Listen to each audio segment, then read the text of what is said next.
selamat datang di video pembelajaran hari ini. Sebelumnya, perkenalkan nama saya Luciana Safitri dengan MPM 234040-2024. Saya mahasiswa aktif Universitas Borneo Tarakan, Fakultas Ekonomi, Program Studi Ekonomi Pembangunan.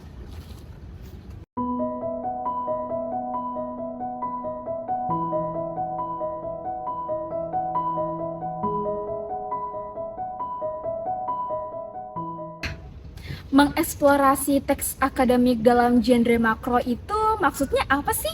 Yuk kita belajar bareng-bareng lewat video ini. Video pembelajaran ini mengajak untuk mengeksplorasi bagaimana berbagai jenis teks akademik berproses di lingkungan akademik dan mengapa kita memerlukan teks-teks akademik tersebut. Teks akademik merupakan laporan tertulis yang dihasilkan dari pengamatan peneliti atau peninjau dalam bidang tertentu, disusun secara sistematis, memenuhi kaidah keilmuan dan dapat dipertanggungjawabkan. Genre mikro adalah genre yang digunakan untuk menamai sebuah jenis teks secara keseluruhan. Teks akademik dapat berwujud dalam berbagai jenis. Jenis ini merupakan genre makro. Genre mikro, subgenre yang lebih kecil yang terdapat di dalamnya dan dipayungi oleh genre makro. Memiliki tujuan yang jelas dan tidak terlalu panjang, sehingga dapat menyampaikan informasi secara ringkas. Jenis teks akademik dalam genre makro ada ulasan buku, yaitu tulisan yang berisi tentang kritik terhadap buku yang dimaksud. Di dalamnya terdapat genre mikro yang berbeda-beda, tergantung kepada restoris tiap struktur tahapannya. Lalu yang kedua, proposal. Tulisan yang berisi rancangan penelitian atau rancangan kegiatan dapat berupa proposal penelitian atau kegiatan. Lalu laporan dibedakan menjadi laporan penelitian dan laporan kegiatan yang ditata sesuai struktur teks yang mengandung genre mikro yang berbeda. Lalu yang terakhir, artikel ilmiah dikelompokkan menjadi artikel penelitian dan konseptual. Guys, kalian tahu nggak sih apa ciri-ciri dari teks akademik itu? Poin-poin pada video ini merupakan ciri-ciri teks akademik pada genre makro. Terdapat 12 poin ciri-ciri teks akademik maupun non-akademik. Definisi teks non-akademik adalah karya tulis yang tidak bersifat ilmiah, menyajikan informasi berdasarkan pengalaman pribadi atau pandangan subjektif penulis. Ciri yang membedakan kedua teks tersebut adalah leksikogramatika, kata dalam susunan beserta makna yang dihasilkan yang ada di tingkat leksis, kalimat, dan wacana. Terlihat antara lain dari pemilihan leksis, kelompok kata, kompleksitas kalimat, dan struktur teks.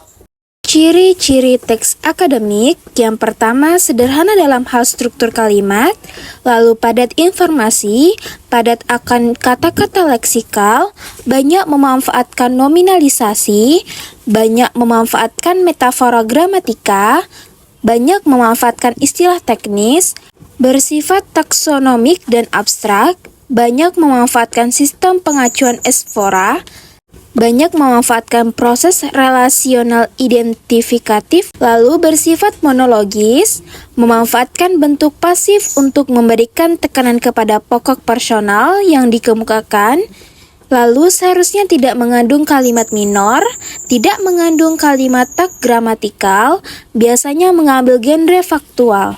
Ciri-ciri tersebut tidak mengacu kepada penggunaan bahasa sehari-hari, tetapi langsung kepada penggunaan bahasa secara khusus, bahasa teknis pada teks akademik. Kalian tahu nggak sih perbedaan antara teks akademik dan non-akademik?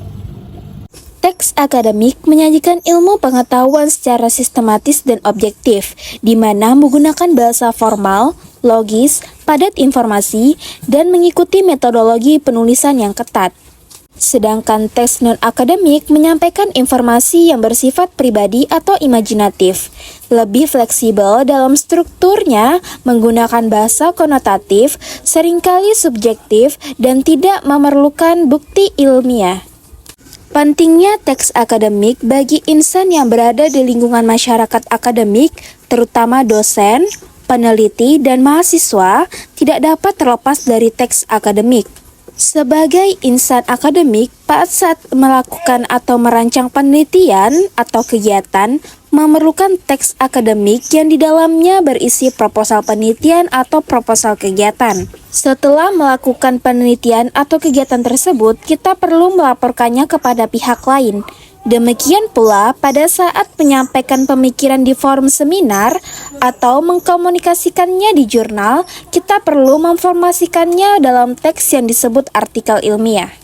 Jenis-jenis teks yang sering dijumpai sebagai teks akademik di lingkungan perguruan tinggi adalah antara lain buku, ulasan buku, proposal penelitian, proposal kegiatan, laporan penelitian, yang dapat berbentuk tugas akhir, skripsi, tesis, atau disertasi, lalu laporan kegiatan dan artikel ilmiah, yang di dalamnya sering disebut paper atau makalah. Salah satu contoh teks akademik dan non-akademik dapat dilihat pada video ini, yang dimana teks akademik yaitu buku pembelajaran ekonomi makro, sedangkan non-akademik novel fiksi yang berjudul Septian.